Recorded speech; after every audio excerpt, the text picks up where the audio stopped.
Amen les amis, bonjour et bienvenue. Alors aujourd'hui, on termine, j'ai un peu de tristesse à le dire, notre série sur Colossiens. On a passé plusieurs semaines depuis le mois de septembre à parler d'identité. L'identité de notre Jésus, qu'on a encore proclamé avec tellement de force. Merci l'équipe de louange. Et aussi notre identité à nous en tant que chrétiens. Et souvent, quand il est question d'identité, quand on forme son identité, on a besoin de modèles. Mais qu'est-ce qui se passe quand nos modèles, nos héros, ils faillissent, ils tombent, ils s'écrasent? Pour moi, c'était en été 2019.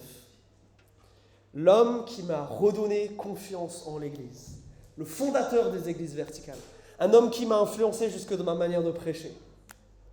Cet homme-là, on découvre un scandale tellement grave que l'Église est obligée de se séparer de lui, tellement grave que les anciens démissionnent, tellement grave que ça paraît dans les journaux, tellement grave que moi qui suis à mon 2e jour de stage pour devenir pasteur, je ne sais plus quoi faire. Et Dieu a été bon, mais suite à ça, moi ma réaction c'était de me dire mais il n'y en a qu'un seul qui est bon en fait. Il n'y en a qu'un seul qui ne me décevra jamais, il n'y en a qu'un seul qui doit être mon modèle, c'est Jésus-Christ. Et on peut se dire que ça, c'est une bonne idée, c'est une bonne manière de ne pas être déçu. Le problème c'est que Paul il semble nous dire que ce n'est pas suffisant ça. Certes on doit avoir Jésus pour modèle, mais malheureusement Jésus il ne vit pas avec nous là tout de suite. Et on ne peut pas regarder comment vit Jésus pour vivre comme lui. Et c'est pour ça que Paul dira cette chose-là aux Corinthiens. Suivez donc mon exemple, comme moi de mon côté, je suis celui de Christ. Et là on arrive dans un dilemme. Qu'est-ce qu'on fait? Parce que je suis sûr que comme moi, vous êtes nombreux à avoir été déçus par des chrétiens, à avoir été déçus par des églises, à avoir été déçus par des pasteurs et par des responsables. Comment on fait quand d'un côté, on ne veut plus être déçu, mais que d'un autre côté, Paul semble nous dire on a besoin de ces modèles, on a besoin de ces exemples. Je crois que justement notre problème fondamental avec tout ça, c'est qu'on choisit mal. On met des gens sur des piédestals, on se choisit des héros qui ne sont pas forcément les bons. Et dans la fin de ce chapitre 4 de Colossiens, je veux vous parler des héros inconnus. Des gens dont vous allez voir, le nom ne vous dira sans doute rien, peut-être un ou deux. Mais des hommes qui doivent être pour nous des modèles et des exemples. Et dans la manière dont l'apôtre Paul va parler d'eux, je veux vous montrer à quoi doit ressembler un chrétien mature. À quoi doit ressembler une personne qui doit devenir notre héros, notre modèle, une source d'inspiration pour nous, pour savoir comment vivre notre foi. Et je crois aussi le type de personne que nous devons chercher à devenir. Alors, ouvrez vos Bibles, Colossiens chapitre 4. Si vous n'avez pas de Bible, prenez votre smartphone, où il y en a au fond de la salle, derrière, au niveau de la carte. N'hésitez pas à aller en chercher une. Alors, on va lire Colossiens chapitre 4 à partir du verset 7. En ce qui me concerne, Tychik, qui est dans le Seigneur, le frère bien-aimé, le ministre digne de confiance et le compagnon d'esclavage, vous mettra au courant de tout. Je vous l'envoie tout exprès, pour que vous connaissiez notre situation et pour qu'il vous encourage. Je l'envoie avec Onésime, le frère bien-aimé et digne de confiance, qui est des vôtres. Ils vous mettront au courant de tout ce qui se passe ici. Aristarque, mon compagnon de captivité, vous salue, ainsi que Marc, le cousin de Barnabé, au sujet duquel vous avez reçu des instructions. S'il vient vous voir, faites-lui bon accueil. Aussi Jésus, qu'on appelle Justus. Parmi les circoncis, ce sont les seuls qui collaborent avec moi pour le royaume de Dieu. Et ils ont été pour moi un réconfort. Épaphras, qui est des vôtres, vous salue. Esclave de Jésus-Christ, il ne cesse de combattre pour vous dans ses prières, afin que, parvenu à l'accomplissement et pleinement convaincu de la volonté de Dieu, vous teniez bon. Je lui rends ce témoignage qui se donne beaucoup de mal pour vous, pour ceux de Laodicée et pour ceux de Hiérapolis. Luc, le médecin bien-aimé, vous salue, ainsi que Démas. Saluez les frères qui sont à Laodicée, ainsi que Nympha et l'église qui est dans sa maison. Quant à cette lettre, quand elle aura été lue chez vous, faites en sorte qu'elle soit aussi lue dans les églises des Laodicéens et que vous lisiez également celle qui vous arrivera de Laodicée. Dites à Archippe, prends garde au ministère que tu as reçu dans le Seigneur, afin de bien le remplir. Je vous salue, moi, Paul, de ma propre main. Souvenez-vous de ma condition de prisonnier et que la grâce soit avec vous. L'apôtre Paul est ici, vous vous rappelez, en prison à Rome. Et ça, c'est la fin de cette lettre aux Colossiens. Et dans les premiers versets, là, 7 à 9, Paul, il parle des hommes de confiance qu'il va envoyer pour apporter cette lettre. Des hommes qui vont devoir faire le long et dangereux chemin de Rome jusqu'à Colosse. Colosse, ça se trouve en Turquie.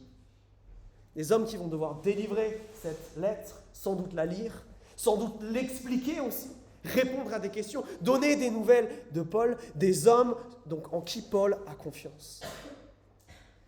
Parlons de Tychik, le premier qui est mentionné. Bien souvent, on ne le connaît pas, mais dans plusieurs lettres de Paul, dans beaucoup en fait même, Tychik est mentionné. C'est un des compagnons de Paul, un des hommes qui va travailler avec lui tout le temps. Et regardez comment Paul parle de Tychik. La première phrase qu'il dit sur lui, c'est quoi ? Il est dans le Seigneur. Le problème de cette phrase, c'est qu'elle est tellement passe-partout que généralement on a envie de passer à la suite et on ne réalise pas ce que Paul est en train de dire à propos de Tychik. Il est dans le Seigneur. Notez Seigneur avec un S majuscule, on parle donc de Jésus. Paul est en train de dire, il est dans le Seigneur, celui qui est au-dessus de tous les autres seigneurs, celui qu'on a chanté tout à l'heure comme étant sans rival, sans égal, Jésus-Christ lui-même. Et c'est sur cette affirmation, Jésus-Christ est Seigneur, que tout commence. Paul est en train de dire quelque chose de tellement important à propos de Tychik. Il a compris, Tychik, où est son identité, où est-ce qu'il doit trouver sa valeur, dans quoi il se situe pour exister, et c'est dans le Seigneur. La première chose que nous devons chercher chez un chrétien mature, chez quelqu'un qui doit être un modèle chez nous, c'est quelqu'un qui est dans le Seigneur, quelqu'un qui fonde son identité sur Jésus. Et ça implique plusieurs choses. Déjà, cette notion de reconnaître que Jésus est Seigneur. C'est tout le propos de cet épître aux Colossiens. Si j'avais dû la résumer en une phrase, ça aurait été de dire « Paul explique ici en quoi Jésus est Seigneur et qu'est-ce que ça change dans leur vie. » Rappelez-vous de ce qu'on a vu au premier chapitre. Juste après que Paul salue les Colossiens comme il est d'usage, il y a cette hymne-là, cette chanson, ce poème épique où Paul déclare que Jésus-Christ est Seigneur. Paul passe du temps, il commence par ça pour leur rappeler l'essentiel. Jésus-Christ est Dieu. Jésus-Christ, c'est celui par qui tout a été créé. Tout a été créé, nous dit Colossiens 1, dans ces versets-là, que tout a été créé en lui, c'est-à-dire par lui et pour lui. Il n'y a rien qui existe sur cette terre qui n'a été créé par Jésus-Christ. Rendez-vous compte de ça. Il est Seigneur pour ça, parce qu'il a tout créé. Il n'y en a pas d'autre. Tout ce qui existe dans ce monde lui appartient à lui. Mais pas seulement ça. Tout a été créé par lui, mais tout a été créé pour lui. Vous vous rappelez de ça? La finalité de notre existence, c'est quoi? C'est d'être pour Jésus. Les choses ont été créées avec un but. Nous avons été créés un but, et pas avec un but que nous avons le loisir de déterminer. Notre vie a un sens qui a été prédestiné bien avant notre existence. Ce sens-là, c'est d'être pour Christ, de le glorifier, de l'honorer, de le représenter dans chaque parole, dans chaque action, dans chaque chose que nous faisons. Quand Paul dit que Tychik est dans le Seigneur, il est en train de rappeler toutes ces choses-là que nous avons vues. Et ça a des implications importantes pour nous. Sur quoi fondons-nous notre identité? On a beaucoup parlé d'identité, on n'a fait que ça. Mais ça, mes amis, c'est la base des bases. Si Jésus est mon Seigneur, si je peux dire avec Paul et Tychik cette déclaration que Jésus-Christ est Seigneur, alors là, j'ai un sens d'appartenance. J'ai un but à mon existence. J'existe dans un cadre et dans une mission qui me dépasse, qui est plus grande que moi. Le problème, c'est que bien souvent, nous allons chercher du sens à notre vie, du sens à notre identité dans des choses qui sont beaucoup trop petites, beaucoup trop faibles, beaucoup trop friables. Ce que Paul nous rappelle, c'est que nous devons être dans le Seigneur. Une identité fondée sur cette déclaration, Jésus-Christ est Seigneur. Mais ce n'est pas tout. Comment est-ce qu'il parle de Tychik ? Prochaine chose qu'il dit, il l'appelle bien-aimé. Et ce mot, il a aussi beaucoup d'importance parce que ce n'est pas bien-aimé de Paul, c'est bien-aimé de Dieu. Quand Paul les appelle bien-aimés, il dit la chose suivante, vous êtes aimés de Dieu. Est-ce qu'on peut s'arrêter sur cette chose extraordinaire ? Le Dieu qui a créé tout l'univers, qui a créé tout ça, il nous aime, nous pauvres humains, si petits, si faibles. Dieu nous aime. Nous sommes appelés bien-aimés de Dieu. Et c'est ce que Paul nous a rappelé dans la suite de sa lettre, dans la suite de ce chapitre 1. Il dit, ce Jésus-là, il vous aime tellement, vous êtes tellement aimés de Dieu, que ce qu'il a décidé de faire, c'est rétablir la paix entre vous et Dieu. Parce qu'il y a un problème fondamental dans ce monde, c'est que vous faites le mal. Pas que vous, le monde entier, le monde même spirituel est en rébellion. Et Jésus-Christ à la croix vient mettre la paix, vient tout accomplir. Et pour vous, c'est tellement une bonne nouvelle. Parce que là où Jésus-Christ détruit la puissance de ses adversaires spirituels, à la croix, nous, il vient pardonner nos péchés. Nous, il vient nous sauver. Il vient nous faire la déclaration d'amour la plus puissante qu'on peut faire à quelqu'un. Je meurs pour toi.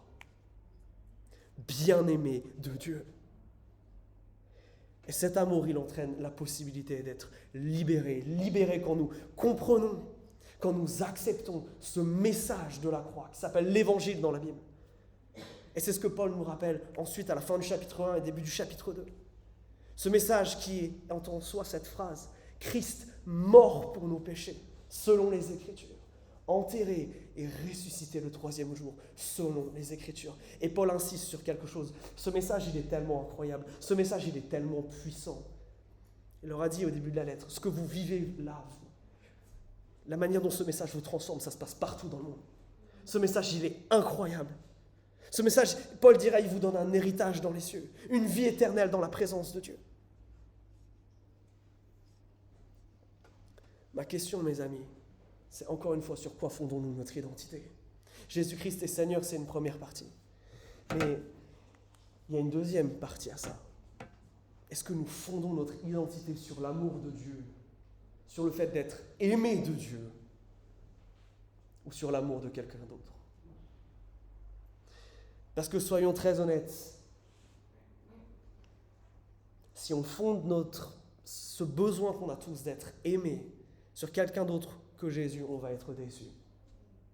On va être profondément déçu. On risque d'être terriblement blessé et terriblement détruit. Mais si nous fondons notre identité, notre valeur, non pas sur ce que d'autres nous renvoient, non pas sur l'amour que d'autres vont nous envoyer, mais sur le fait que Dieu lui-même nous aime tellement qu'il est mort pour nous, alors ça donne à ta vie une valeur absolument incroyable. Est-ce que tu te rends compte de ça ? L'amour qui doit donner du sens à ta vie, c'est celui-ci. Celui que Christ a déployé à la croix et qui continue à déployer maintenant. Ce savoir aimer de Dieu, contempler cette réalité et développer du coup cette relation intime avec lui, ça peut détruire le sentiment de solitude le plus profond, le manque d'affection le plus terrible. Pourquoi ? Parce que cet amour-là, il est infini et il ne change pas. Il ne changera pas en fonction des bêtises que tu vas faire. Il ne changera pas en fonction de comment toi tu vas changer. Cet amour, il restera le même. Dans son épître aux Romains, Paul dira la chose suivante, qu'il n'y a rien qui peut nous arracher à l'amour de Dieu. Absolument rien qui peut nous arracher. Alors oui, si je bâtis mon identité sur le fait d'être aimé de Dieu, alors je ne vais plus constamment chercher la validation d'autrui. Je ne vais pas constamment chercher autre part qu'en Jésus et que dans ces temps avec lui, l'amour dont j'ai besoin. Parce que ça serait faux de dire qu'on n'en a pas besoin de cet amour. Si, on en a besoin. Mais Jésus peut combler le cœur qui en a le plus besoin, où il y a le trou le plus grand, où il y a le manque d'affection le plus terrible. Et contrairement à tous ceux que nous expérimentons, c'est surtout le seul amour qui ne changera jamais. Et ça, c'est incroyable. Et il y a autre chose encore que Paul dit par rapport à Tychicien. Un troisième point. Il dit que c'est un ministre digne de confiance, mais surtout que c'est un compagnon d'esclavage. D'autres, dans certaines de vos traductions, certains n'ont pas le mot esclave, mais ils ont le mot serviteur. Et je pense qu'ici, le mot esclave est particulièrement approprié. Et je vais vous expliquer pourquoi. Parce que la différence entre un serviteur et un esclave, c'est la suivante. Tous deux obéissent à quelqu'un, les deux obéissent. Mais la vraie différence avec l'esclave, c'est qu'il appartient à quelqu'un. Le serviteur n'appartient pas à personne, c'est un employé. L'esclave, il appartient à quelqu'un. Et ce mot nous fait frémir, le mot d'esclavage. Parce qu'on pense abus, parce qu'on pense à des choses horribles, surtout dans notre histoire, nous ici à Nantes, qui a été catastrophique par rapport à ça. Et quand Paul parle d'être esclave, là, il ne parle pas d'être esclave d'un homme, il ne parle pas d'esclave de l'Église ni d'un pasteur, il parle d'être esclave de Jésus-Christ. Il parle d'être dans cette relation où je peux dire « j'appartiens à Jésus ». Et ce n'est pas une relation abusive, cette relation. Ce n'est pas un maître qui frappe, ce n'est pas un maître qui menace. Si tu ne m'obéis pas, tu iras en enfer. Non, ce n'est pas ça, Jésus.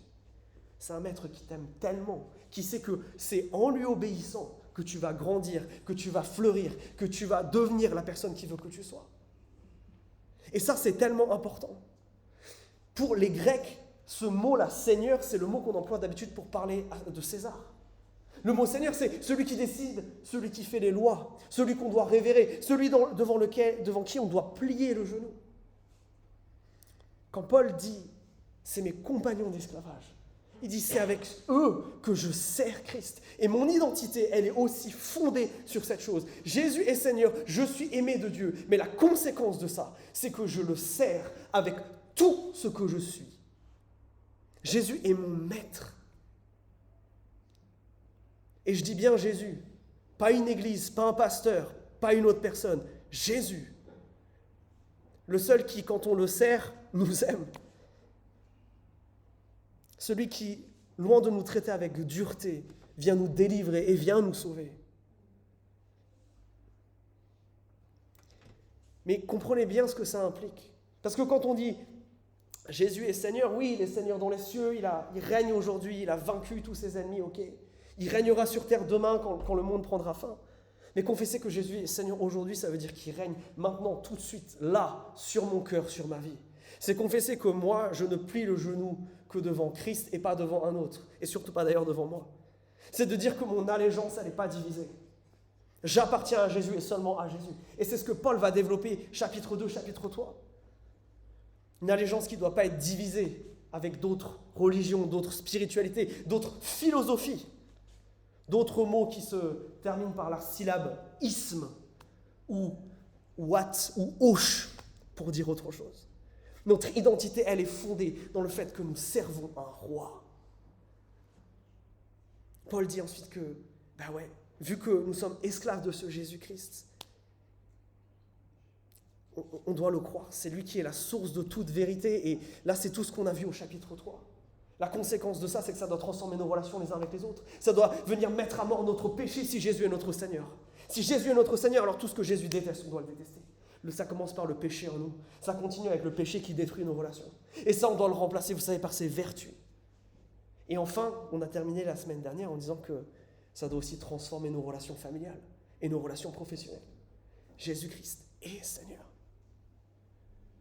Le problème, c'est que ces mots-là, à part peut-être le dernier, ils sont devenus complètement galvaudés.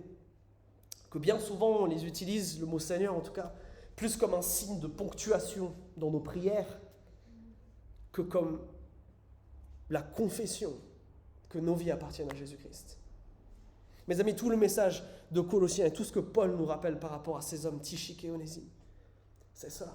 Que notre identité, elle doit être fondée sur qui est Christ, fondée sur ce qu'il a fait pour nous.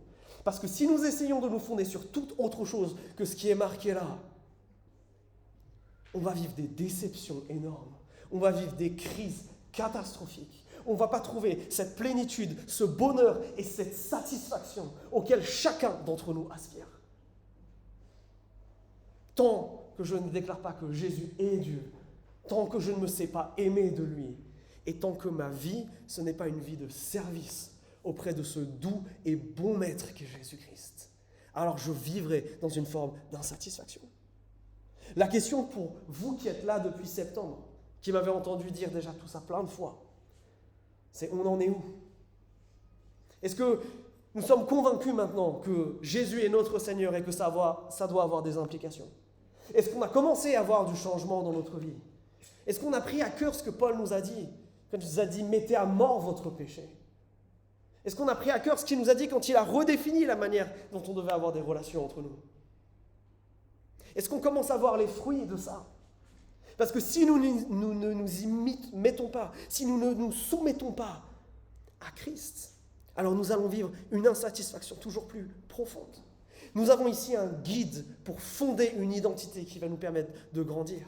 Mais nous avons aussi un guide ici pour voir chez d'autres qui va être mes mentors, qui va être mes héros, qui je vais chercher à imiter, comme dit Paul, parce qu'il imite Jésus-Christ.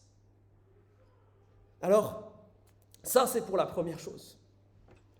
Deuxième chose que ce texte traduit. Paul encourage les chrétiens à vivre une unité, mais absolument totale dans ce texte. Et on le voit dans plein de choses. Regardez versets 15 et 16. On nous parle d'une forme de coopération entre les églises. J'écris une lettre à Laodicée, je vous écris une lettre à vous, vous vous parlez, vous vous échangez, vous êtes en lien les uns avec les autres. Paul parle aussi de l'encouragement qui est à la base de ce qui va créer l'unité. On en parlait la semaine dernière dans le rôle des papas, particulièrement par rapport à leurs enfants. J'espère, chers papas, que vous avez pu appliquer ça cette semaine, être une source d'encouragement pour vos enfants. Mais pas que. Là, qu'est-ce que Paul dit? Paul, il dit à la fin du verset 11, là, que heureusement qu'il y avait Aristarque, Justus et Marc, parce qu'ils l'ont encouragé. Quoi, Paul, il avait besoin d'encouragement? Vraiment?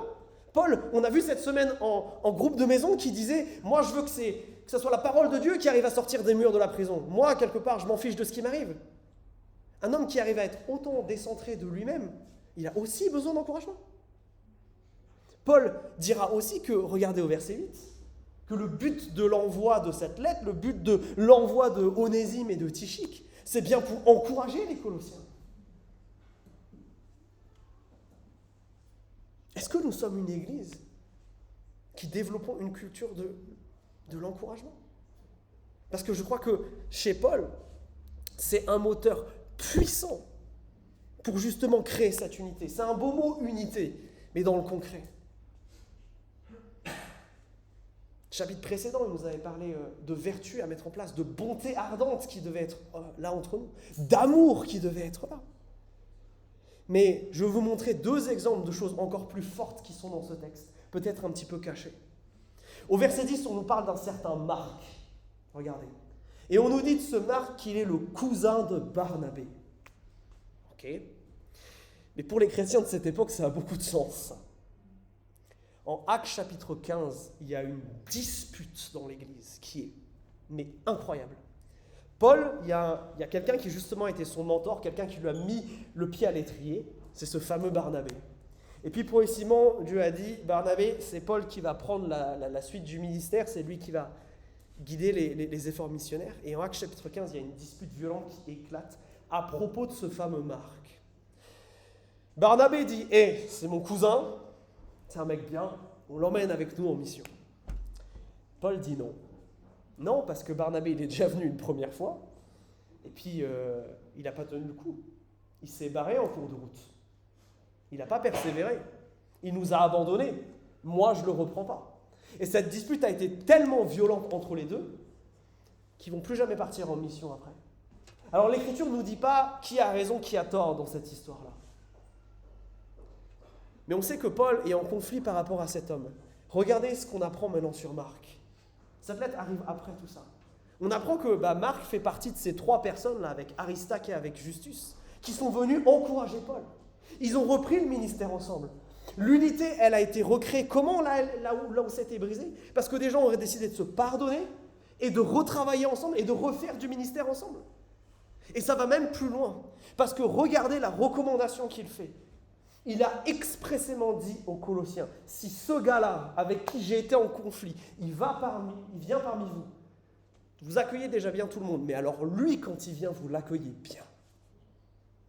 Vous vous rendez compte que Paul, là, il n'est pas seulement dans une forme de simple pardon, il est dans une forme de réconciliation presque à l'extrême, où non seulement on va se pardonner, c'est-à-dire effacer les fautes passées, on va recommencer à collaborer ensemble, mais même au-delà de ça, en faisant cette recommandation, que dit Paul essentiellement ? Bénissez cet homme, je vous demande de le bénir de ma part, je vais lui souhaiter du bien, je vais aller au-delà de ça. Et ça, ce sont des valeurs justement qui nous permettent de voir à quoi ça ressemble, l'unité qu'on doit avoir au sein de l'Église. Mes amis, on l'a vu tellement de fois, plusieurs fois en tout cas. En GDM, le pardon pour nous, ce n'est pas un choix, c'est un commandement. Nous devons nous réconcilier les uns avec les autres. C'est une obligation pour nous, parce que c'est ce que Christ a fait à la croix. Et ça, c'est la base, une des bases pour vivre une unité radicale. Et il y a un dernier exemple. Celui qui concerne Onésime. Onésime, il y a une histoire un peu particulière. Notez qu'il y a une différence assez importante dans la manière dont Onésime est décrit par rapport à Tychik. Il y a des choses en commun là, mais il y a une différence. Il ne l'appelle pas un compagnon d'esclavage. Pourquoi ? J'aimerais vous soumettre l'idée suivante. Onésime, c'était un esclave. Onésime, c'est un homme dont le nom, littéralement en grec, signifie « utile ». Difficile de faire plus déshumanisant que ça. Ce gars-là, il revient avec la lettre aux Colossiens, mais il revient avec une deuxième lettre dans sa poche. Une lettre à quelqu'un qui fait partie de cette assemblée, un certain Philémon. Et cette lettre, on l'a dans la Bible. Et l'histoire, c'est la suivante, c'est que Onésime était l'esclave de Philémon. Mais a priori, Philémon, ça n'allait pas. Onésime s'est enfui. Onésime est parti, il s'est retrouvé à Rome en même temps que Paul. Et Paul lui a prêché l'évangile. Et Onésime est devenu chrétien. Et maintenant, Onésime est le messager de Paul pour Philémon. Et dans la lettre qu'il envoie à Philémon, vous pourrez la regarder, il lui dit la chose suivante. Quand Onésime il arrive, tu ne l'accueilles pas comme un esclave, tu l'accueilles comme un frère. D'ailleurs, il lui dit même, tu as une dette envers moi. Je t'ai prêché l'évangile qui t'a sauvé. Alors accueille cet homme comme si tu m'accueillais moi. Qu'est-ce que fait Paul en disant ça ? Qu'est-ce qu'il fait là encore en n'associant pas justement Onésime au mot esclavage ? J'ai pas pu en parler la dernière fois quand on a touché aux relations maître-esclave. Mais l'évangile est profondément anti-esclavagiste. Ce que Paul est en train de dire à notre frère Philémon, c'est que quand Onésime revient, et a priori la dispute entre eux deux a été si forte que Onésime a dû partir, tu l'accueilles comme un frère, tu le traites comme si c'était moi en qui tu as du respect, tu ne le traites pas comme un esclave, ça c'est terminé.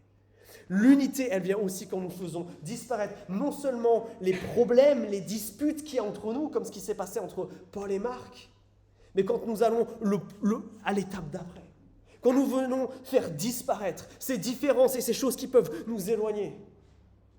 C'est ça l'unité radicale à laquelle on est appelé. La question c'est, est-ce que nous le vivons en Église ? Est-ce que nous tendons vers ça ? Est-ce que c'est une de nos priorités principales ? Rappelez-vous que notre Jésus, quand il va à la croix, Jean chapitre 17, sa dernière prière, quand il prie pour nous, les chrétiens qui croiront, il ne prie pas pour qu'on s'aime, il ne prie pas pour qu'on ait une théologie parfaite, il prie pour qu'on soit unis comme lui est uni au Père. Que la même unité qu'il y a dans la Trinité, ça soit l'unité entre nous. L'unité, mes amis, doit être une des choses que nous avons toujours en tête, qui doit nous préoccuper. C'est pour ça que, par exemple, Paul insiste tellement sur le fait que quand nous prenons la Sainte Seine que nous allons prendre tout à l'heure, on ne peut pas arriver divisé. On ne peut pas arriver avec deux dans la salle qui ont des embrouilles entre eux, doivent se réconcilier avant d'aller là. L'unité, c'est quelque chose de fondamental. Alors, comment on peut mettre ça en pratique ? Alors, je pense que l'exemple du pardon se suffit à lui-même, mais il y a autre chose dont je veux vous parler. Paul a mis l'accent sur le fait qu'il soit en lien avec les autres églises. Et on a une opportunité de faire ça. Il y a un de mes amis, le pasteur de l'église Perspective, qui m'a dit la chose suivante la semaine dernière. Quand Jésus-Christ regarde la ville de Nantes, il voit une seule Église. Tous ceux qui confessent qu'il est Seigneur et Sauveur. On vous propose, le jour de Noël, avant de partir faire la fête, de 13h à 16h, place Bouffée, de venir. On vous enverra toutes les infos par mail. Mais de venir donner l'histoire de Noël à des gens. De venir justement tous ensemble, en tant qu'Église, unie entre gens qui confessent que Jésus-Christ est Seigneur, apporter l'évangile de Noël, la bonne nouvelle qu'un Sauveur nous est né, à d'autres. Voilà comment on va pouvoir aussi rétablir des fois les relations brisées qu'il y a entre nos églises, qu'il y a entre nos communautés. Jésus aspire à ce que nous soyons unis. Nous allons passer l'éternité ensemble. Alors, il est temps qu'on prenne un bon départ par rapport à tout ça. Troisième valeur d'un héros de la foi. Troisième chose que nous devons aspirer à être. Troisième qualité que ces hommes ont. C'est une persévérance à toute épreuve. On a, par exemple, l'exemple d'Aristarque au verset 10, que Paul définit simplement comme son compagnon de captivité. Aristarque, c'est quelqu'un qui est en prison. C'est tout ce qu'on sait de lui. La Bible ne nous dira pas que c'est un super-héros, c'est quelqu'un qui a fait des grandes choses. C'est la seule chose qu'on sait à propos de cet homme-là. Mais on sait une chose importante. C'est que Aristarque, à un moment, il y a des gens qui lui ont dit « Tu arrêtes de parler de Jésus et tu abaisses ton genou devant César. » Et Aristarque a dit « Non, mon genou ne se pliera que devant Jésus-Christ. » Et c'est pour ça qu'il est en prison. Mes amis, nous devons aspirer à la persévérance parce que la vie chrétienne, c'est pas facile. Et même parmi les compagnons de Paul, on a le bel exemple d'Aristarque qui va tenir jusqu'au bout, a priori. Mais on a le mauvais exemple de Démas. On ne nous dit pas grand-chose sur lui. Il apparaît au verset 14, regardez. Il apparaît dans les salutations. Mais Démas, malheureusement, dans la dernière les lettres que Paul écrit, qui est la seconde lettre à Timothée, quelques jours, quelques mois avant qu'il y passe, il dira que Démas a tout abandonné, qu'il l'a lâché non seulement lui, mais qu'il a lâché Jésus-Christ. Paul nous met en garde, mes amis, nous devons persévérer. C'est pas parce que une fois j'ai fait une prière où j'ai dit que j'aime bien Jésus, que tout est gagné. Maintenant il faut courir. Ça c'était que le départ de la course, c'était pas la ligne d'arrivée. C'est une persévérance qui est dure. Et c'est pour ça que par exemple Paul veut encourager un autre gars au verset 17, qui s'appelle Archippe. Non seulement il veut les encourager à persévérer dans leur foi, mais deuxième chose, il veut les encourager à persévérer dans le ministère. Il dit la chose suivante, « Prends garde au ministère que tu as reçu dans le Seigneur, verset 17, afin de bien le remplir. » Paul est à la fois en train de l'avertir et de l'encourager. Et lui dire, « Archippe, Dieu t'a donné des dons, Dieu t'a demandé de le servir dans des choses particulières. Et il l'a fait avec chacun d'entre nous. Chacun d'entre vous, vous faites des choses que les autres ne font pas. Dans des contextes différents. Vous avez chacun des ministères, des dons que Dieu utilise à son service. L'avertissement que Paul donne à Archippe, Paul il nous le donne à nous aussi. Prends garde à ce que Dieu vous a donné. Dieu vous a donné des dons, des capacités et des opportunités pour le servir. Qu'est-ce que nous faisons de cela ? Paul nous dit, prenez garde, persévérez dans ce qui vous a été donné, afin de bien le remplir. La persévérance, on la voit aussi chez nos amis Tychik et Onésime, que Paul décrit comme des hommes dignes de confiance, qui ont prouvé leur valeur, qui persévèrent dans leur ministère et dans la foi. On a aussi l'exemple de Luc, verset 14. Ce Luc, on le connaît bien. C'est Luc qui a écrit l'Évangile. Paul appelle le médecin bien-aimé. Un homme, au final, on nous dit peu de choses sur lui, mais qu'est-ce qu'il en a écrit des belles choses. Un homme qui va abandonner sa carrière de médecin, entre guillemets, pour faire ce ministère itinérant avec Paul, pour ensuite revenir en arrière, aller en Galilée, se renseigner sur Jésus, tout vérifier, aller interviewer Marie et Élisabeth pour savoir ce qui s'est passé et écrire l'évangile de Luc. Merci Seigneur, parce qu'il y a des hommes et des femmes aussi, mais là on nous parle plus de ces messieurs, qui ont été fidèles jusqu'au bout. Et même des gens qu'on mentionne un tout petit peu comme ça, ils ont eu un impact absolument extraordinaire. Et toi, es-tu persévérant dans le ministère que Dieu t'a donné ? Es-tu persévérant dans les services que tu accomplis pour lui.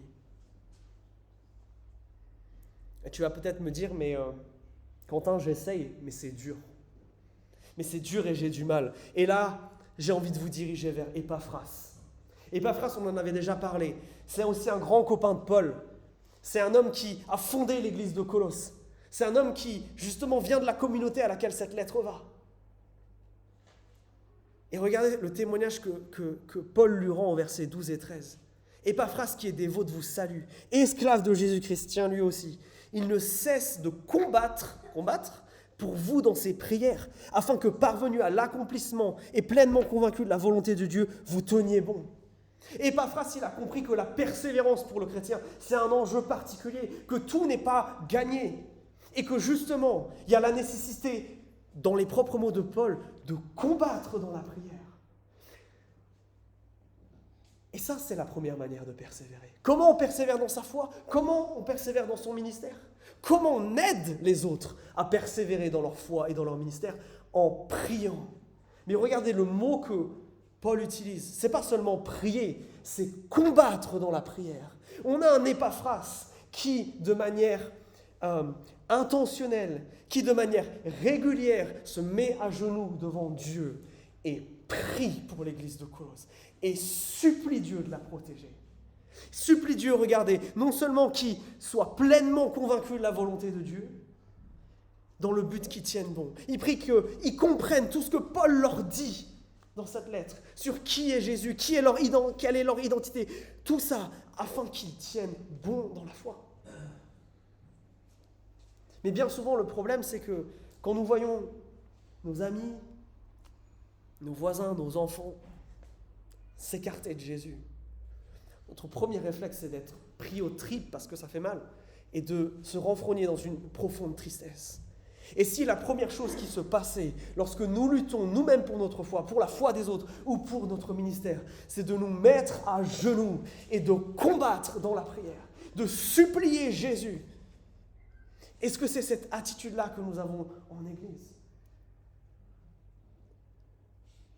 Deuxième manière de persévérer. Non seulement il y a cette histoire de combattre dans la prière, mais il y a autre chose. Je crois j'en reviens à cette histoire d'encouragement. Paul nous dit au verset 8 qu'il a tellement été encouragé.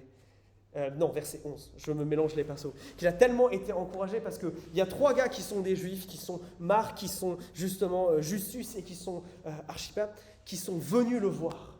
Et les juifs, généralement, a priori, ils n'aimaient pas tellement collaborer avec Paul.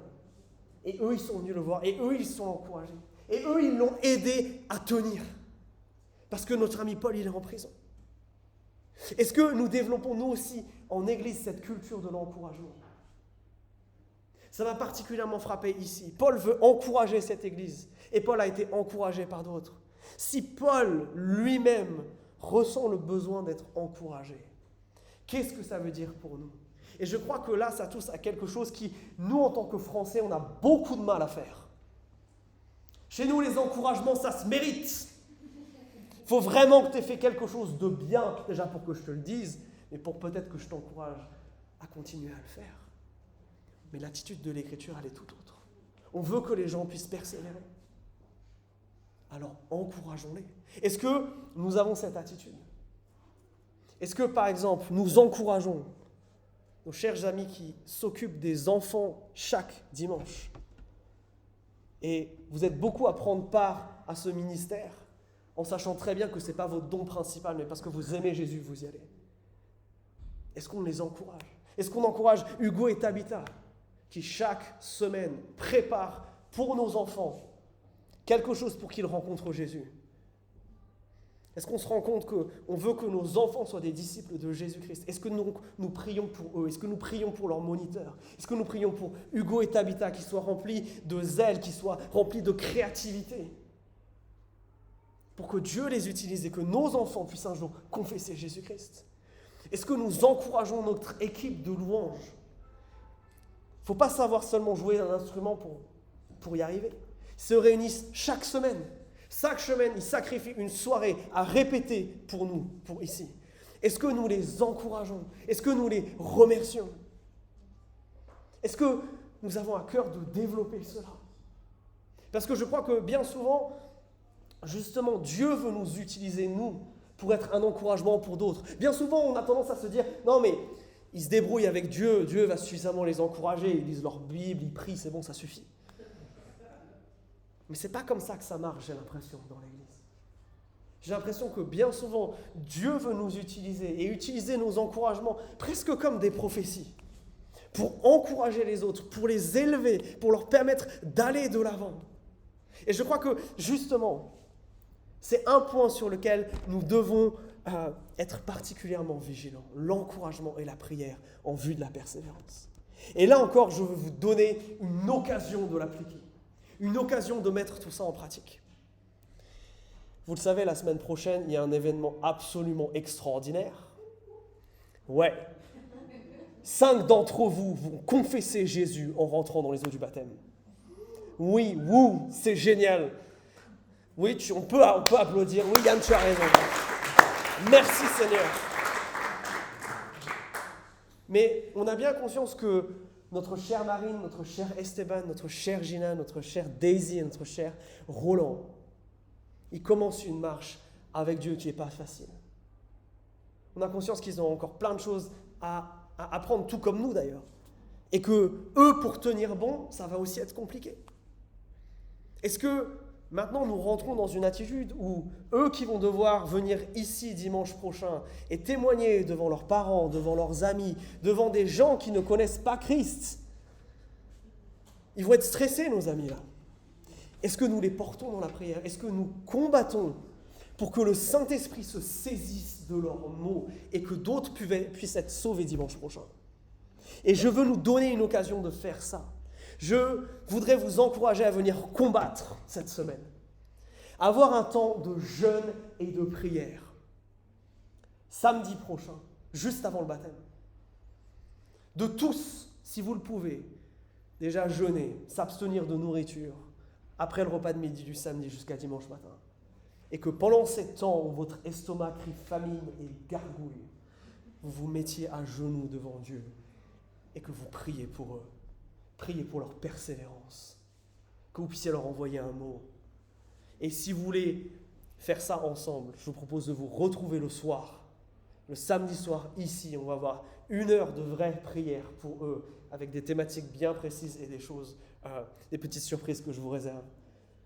On va prendre le temps de prier pour eux. Et je vais m'arrêter juste sur cette idée de jeûne. Pourquoi je parle du jeûne?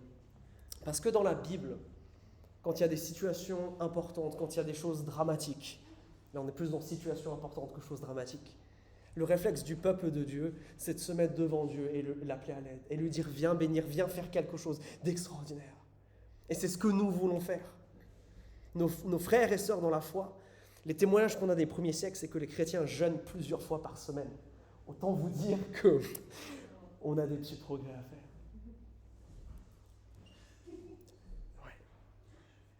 Alors notez tout ça dans vos agendas, parce qu'on veut vraiment mettre en pratique la parole.